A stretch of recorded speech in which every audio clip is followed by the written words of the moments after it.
Halo teman-teman, jadi kali ini aku gak gawe video cover, gak ngupload lagu, kudu vlog juga, tapi video talk. Dan kali ini aku bareng ambek Mas Dani. Iki pelajarnya arek Malang sih Naragut Juragan.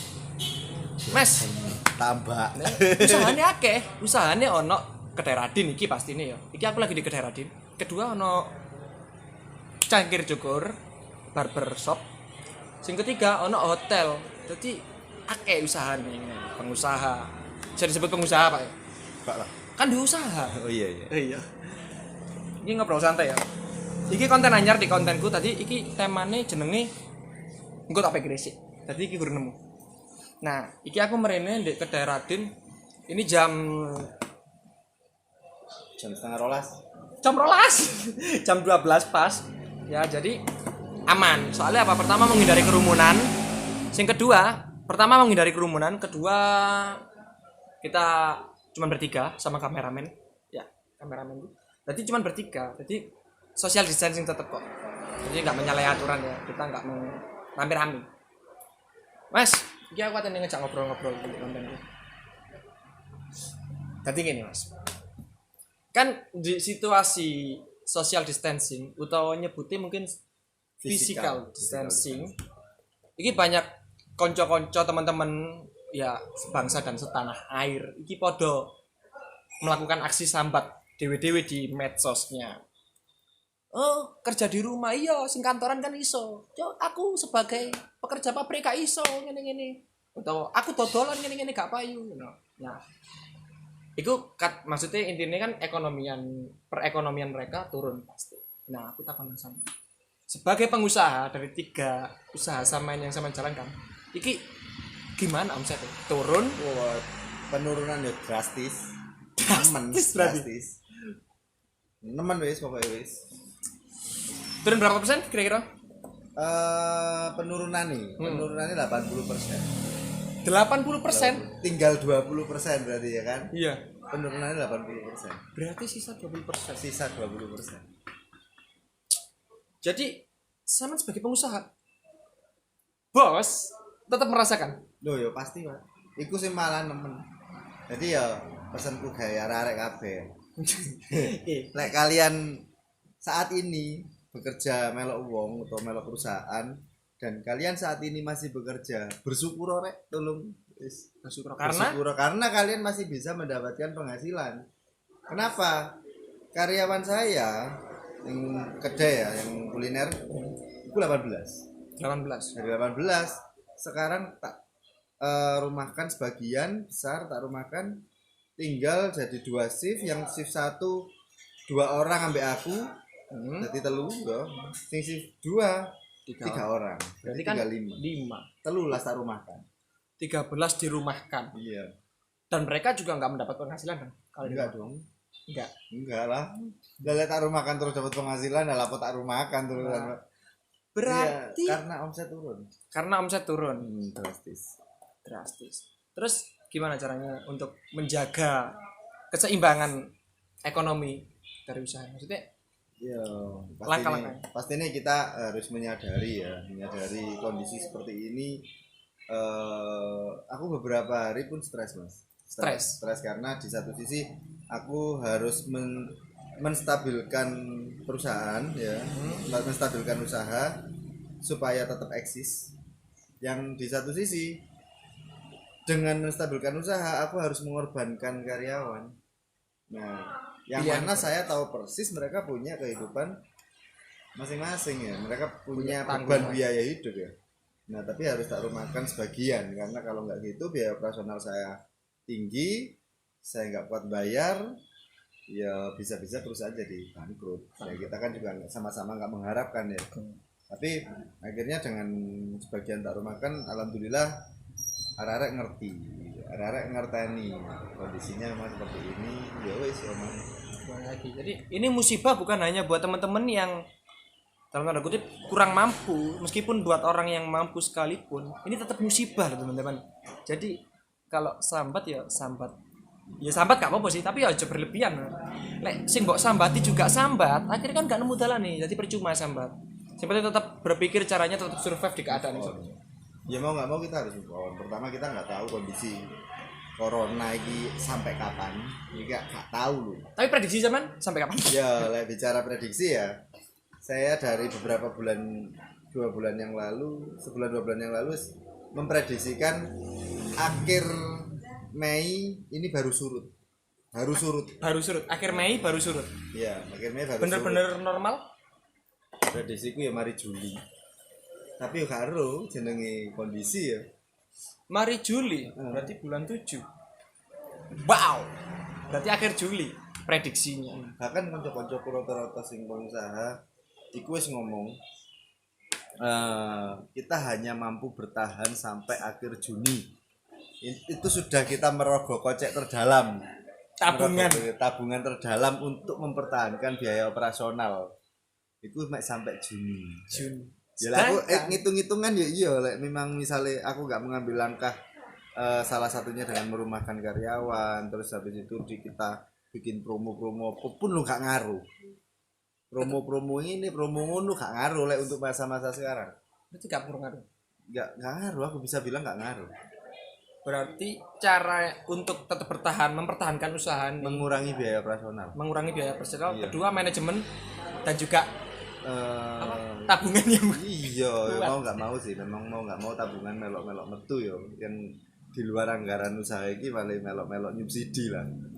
Tapi yo ya mana kita harus mau nggak mau move on. Misalnya aku meneng mau dodolan es krim Vineta, meneng dodolan roti boy. Roti Vineta itu enak loh Pak, legend. Iya. Biar zamanku cilik seneng tukang ibu. Iya. Ya buat roti Vineta kita nggak di endorse, cuman kalau mau promo pasang di sini nggak apa-apa. Ya, pokoknya apa sing payu gitu. Aku suka Vineta. Iya. Mantap. Nah, terus Mas. Aku juga suka. Ya. Iya, ini ngomong-ngomong, ini aku jaket dapat dari Eterno, bagus banget kain ini. Terima kasih Eterno Multishop. Itu gorek jaket yang murah-murah tapi mantap Pak.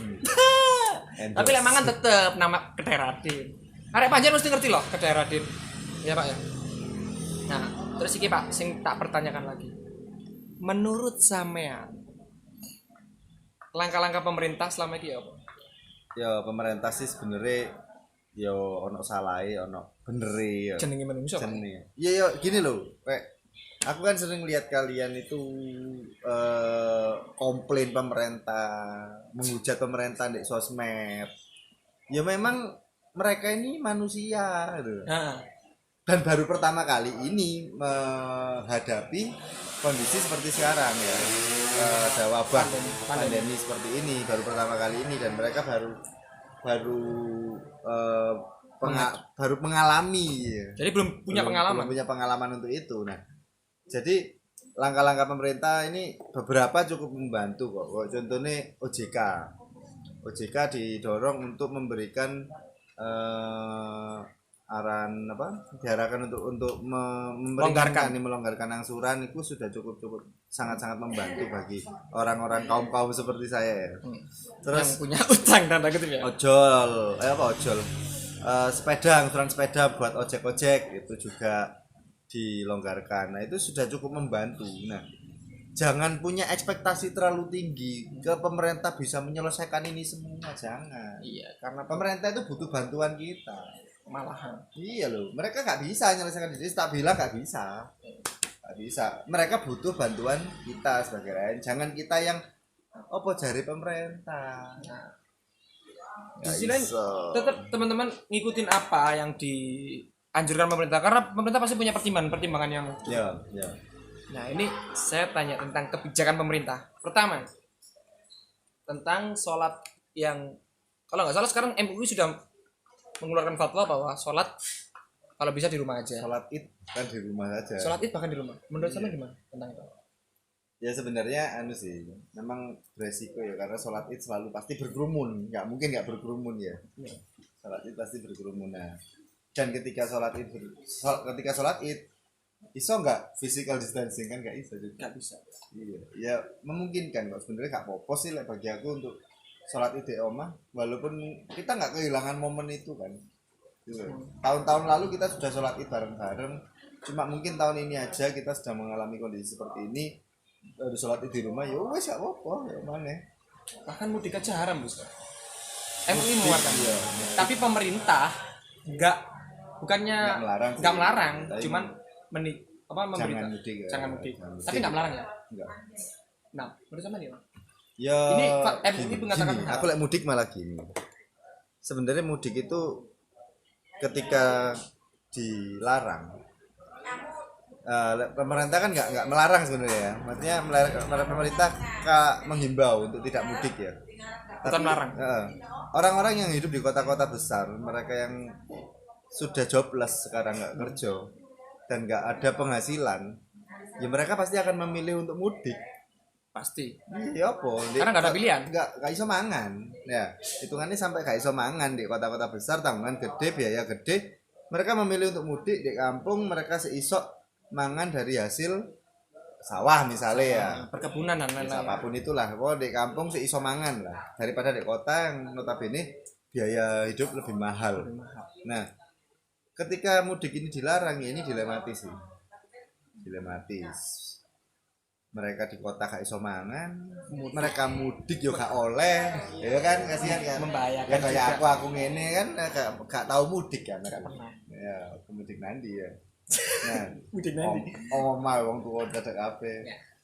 Ya, tapi pemerintah juga ada benernya gitu, Pak. Ada benernya. Tujuannya itu maksudnya bener, cuman mungkin mekanismenya aja yang perlu diatur. Ya apa carane wong-wong iki tetap iso mudik, tapi gak sampai penularan ini berlanjut di daerah asal mereka gitu. Di tempat tujuan mudik mereka ya apa caranya gak sampai penularan ini berlanjut lebih luas mungkin dari ada karantina dulu 14 hari atau gimana nah itu kalau langkah yang itu saya lebih setuju sih karena jujur Solo wali kota Solo Pak FX Nurdianto itu saya kan follow Instagramnya karena saya sempat diundang di acara Solo waktu itu Grebek Sudiro, teman-teman lihat vlognya saya bareng Pak Wali Kota Solo. Jadi Pak Wali Kota Solo memberi kebijakan orang mudik ke Solo itu dikarantina dulu di beberapa tempat di keraton dan lain-lain itu di Instagramnya. Setelah dikarantina 14 hari baru mereka boleh pulang gitu. Itu menurut saya langkah yang mungkin bisa diterima ya, daripada non mudik ya, daripada nggak boleh mudik sama sekali. Dan mereka di kota besar gak bisa mangan, nggak punya biaya, wesan jobless. Ya itu mungkin lebih bisa diterima karena solusi. Nah ini tadi kan udah tentang masalah salat, berarti sama setuju ya tentang nggak adanya salat itu? Nggak masalah sih, nggak bermasalah. Nah ini barusan ini lucu banget, ini barusan aku oleh info tekan teman-teman di Instagram follower ini ngirimi aku pesan bahwa di Facebook ada yang habis status karena menerima bantuan cuman masih sambat. Ini namanya siapa tadi? Bentar saya cari ya. Nah ini Elika Ayu, Facebooknya namanya Elika Ayu. Gak salah nih, bantuan Pemprov Jakarta hanya sebatas ini. Jangankan 1 bulan, 1 minggu juga sudah habis. Pemprov DKI memberikan sumbangan beras 5 kg, minyak sayur 1 liter, sarden 2 kaleng, sabun mandi 2 buah, biskuit 2 bungkus, masker 2 lembar. Nis kemanain tuh duit yang sekian banyak itu? Menurut sama ya? Statement. Yo ini yo. Nilai proporsinya kita nggak tahu ya berapa APBD yang dianggarkan untuk bantuan dan berapa jumlah orang yang harus dibantu. Yang pasti kan nominal besaran ini kita nggak tahu berapa dan berapa nominal jumlah orangnya ini ada berapa yang harus dibagi. Yang pasti Pemprov DKI pun juga nggak sembarangan ngasih. Tapi saya ingin nih, ono duit 1 juta, sing butuh wong 100. Dan ini pada butuh kira-kira kamu bagi nih ya apa ya kan 1 juta bagi 1. Masing-masing untuk piro ya itu 10.000-an. Karena memang segitu anggaran yang punya pemerintah punya segitu. Berarti fair ya kalau misalnya dibilang yo ini saulan gak cukup. Ya podo saulan 10.000 gak cukup, tapi nek duwe ono emek sakmono gitu loh. Cari yang mana? Nah, ngono lho ya. Jadi tetap bersyukur aja. Iya, daripada enggak sama sekali. Nah, karena di Kota Malang ya, kita sebagai warga Kabupaten Malang, kabupaten ini, kabupaten kita belum menerima bantuan dari pemerintah. Ini semoga Pak Haji Sanusi melihat video ini ya. Pak, syukur-syukur dibantu. Tapi ya jangan berharap sih. Maksudnya, jangan berharap. Maksudnya jangan terlalu berekspektasi terlalu tinggi ke pemerintah, mereka itu juga manusia. Nah, berarti jangan berharap ke Pak Sanusi, iya. karena Pak Sanusi gak bisa diharapkan. Ya makanya begitu. Artinya anggarannya kan Juga kita nggak tahu iya. juga pemerintah punya anggaran berapa Nah, untuk. kita nggak tahu juga. Jadi ya saja terlalu berharap lah. Kita yang penting ya apa caranya survive dewe-dewe, mengencangkan ikat pinggang dewe-dewe, terus kita nggak pernah tahu sampai kapan, dan kita banyak-banyak saving lah untuk saat ini, banyak-banyak saving, usaha apapun juga kalau bisa dilakukan, apa yang menghasilkan ya dikejar, tapi jangan putus asa gitu. Karena saya lihat di keadaan kayak gini yang bisa, maksudnya sebenarnya trading juga turun terus karena dolar kan naik. Sekarang rupiah 16.000. Margono orang mulai melemah lagi. Margono orang mulai. Sedangkan Tapi Indonesia pemerintah memberikan mengeluarkan apa namanya, kebijakan menerbitkan surat hutang negara, ORI, obligasi retail Indonesia. Nah, surat hutang negara ini merupakan langkah yang tepat pemerintah ini, dan itu laris nih, sampai entek. Lo iya serius? iya, surat hutang negara ini sampai entek, pandemic bond namanya. Nanti iso lihat lah di YouTube kalian bagaimana pandemic bond ini dikeluarkan. Ini bicara tentang Instrumen negara yang dikeluarkan untuk apa namanya? Ini tapi enggak untuk dana corona. Dana cadangan untuk pasca corona. Setelah corona malah. Loh, setelah corona itu resesi ekonomi ngeri, Pak. Iya sih. Bisa bayangin. Ini masih segini udah, kalau teman-teman udah sambat, nanti pasca corona nggak tahu sambatnya kayak gimana. Ngeri, Pak. Ngeri. Dan yang pasti sekarang udah mulai bisa dilihat grup lowongan kerja Facebook tambah rame. Orang nyari kerjaan. Satu itu. Yang kedua, grup marketplace juga tambah rame. Karena banyak yang jualan. Banyak yang tahu-tahu jualan. Nah, dulu saya buka Instagram, Instastory teman-teman itu live musik, ono vokalis nyanyi di story. Macam-macam kan. Ada sekarang salah satu bentuk ikhtiarnya orang-orang adalah mencari pekerjaan dan menjual sesuatu kan, yang bisa dijual. Yang bisa dijual untuk menghasilkan uang. Nah, ya bisa dilihat dari dua ini, orang yang tadinya nggak tergerak sekarang jadi tergerak kan. Bener gak? Iya. Bener gak? Karena apa? Mereka mau nggak mau akan keluar dari zona nyaman. Mau nggak mau. Karena nggak ada pilihan. Karena udah nggak nyaman. Iya, karena udah nggak nyaman dengan zona nyaman. Bener. Dulunya zona nyaman, nggak mau nyari kerja, nggak mau berusaha jual apa gitu ya, maksudnya nggak mau usaha. Sekarang udah nggak nyaman lagi. Mereka mau nggak mau ya keluar dari zona nyaman. Jadi buat teman-teman, pesannya dari video ini, pertama, kalian tetap di rumah aja. Buat yang memang nggak ada urusan penting ya. Tapi misalnya kalian ada tanggungan keluarga dan harus mencukupi keluarga dengan harus kerja di luar, ya apa mana? Ya gimana lagi? Itu tanggung jawab kalian semuanya. Jadi kalian harus siap menerimanya. Tetap hati-hati, tetap jaga pola hidup bersih. Iya. Cuci tangan, pakai masker. Masker mundi.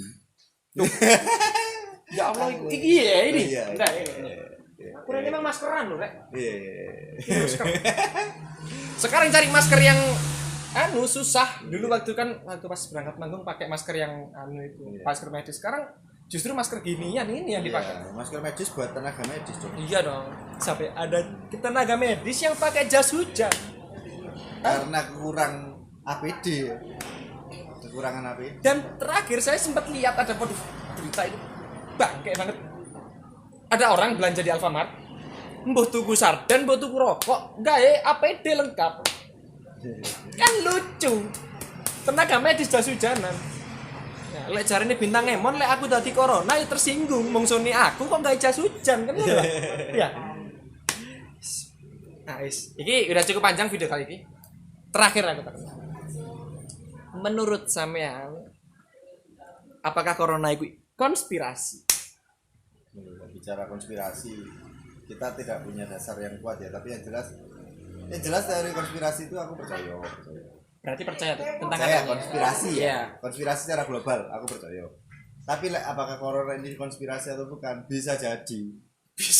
Iya. Nah, saya kan secara historis kita tarik mundur secara historik. sing tak lihat, tak fokusi, tak garis bawahi adalah perang dagang antara Cina dan Amerika iki, tapi sebagai kata kunci sih. Kata kunci. Tapi aku pun juga tidak mau menuduh apa karena ini ada konspirasi dari si ini atau si itu.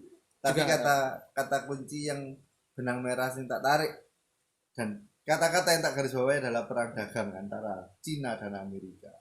Ini kalau menurut saya corona ini kan ini pandemik, Pak. Sedangkan pandemi ini setiap 100 tahun itu ada. Ya, jadi kita tarik ke belakang 100 tahun itu setiap 100 tahun sekali itu pasti ada pandemi. Nah, kalau menurut saya pandemi corona ini memang mungkin ya, saya nggak berani bicara ini pasti atau enggak. Mungkin garis bawah ya jadi cut videoku ya. Awas lah nge-cut videoku. Mungkin pandemi ini memang disetting untuk mengurangi populasi manusia di dunia karena memang udah penuh banget. Jadi setiap 100 tahun ada pandemi yang mungkin sekali lagi dibuat. Ya mungkin, tapi ya nggak tahu ya. Kita nggak tahu kan. Iya. Cuman tapi itu saya kira delok Cina ambil Amerika, awali Cina sing kena nuduh Amerika karena Amerika kalah perang dagang sama Cina. Tapi delok kondisi sekarang, Cina wis mari, Cina nyuplai beberapa alat-alat kesehatan dan lain sebagainya. Kondisi yang sekarang diuntungkan siapa? Cina. Secara dagang. Iya. Ya, secara keseluruhan. Nah, ya. Tapi ya gimana ya namanya konspirasi ya. Namanya konspirasi kita nggak pernah tahu dan semoga corona ini memang benar-benar konspirasi dan memang kalau harus berhenti karena kita juga habis ini udah menyambut bulan suci Ramadan, kita juga ingin bulan suci Ramadan itu adalah bulan penuh berkah ya. Bulan penuh berkah. Kayak usaha-usaha itu pasti rame. Iya rame kecuali apa? Karaokean. Karaokean sama Pati pijat. Iya. Sama LCD maksudnya LCD ya, jangan dipotong lagu. LCD, Pak. Jadi kita kalau karaokean pasti ada LCD. Tuh, no, ya Pak ya. Nah, BTW terima kasih ya Pak ya wis ngajani aku video ini. Jadi buat teman-teman, sekali lagi Pak Dani ini adalah salah satu pengusaha yang memiliki 3 bidang usaha. Pertama di kuliner, kedua di barbershop, yang ketiga adalah di perhotelan. Jadi semoga tetap bertahan ya Pak usaha ini ya Pak ya. Insyaallah Pak. Ya wis. Nah, saken Pak, Mas pesen loh buat teman-teman pengusaha lain dan teman-teman semuanya. Buat teman-teman pengusaha, sesama pengusaha ya pasti sambat ya, Le. Sambat pasti sambat. Sampai pengenannya aku nang koncoku warung kopi yo. Pak aku rono ya pengen sambat bareng. Loh. Iya serius.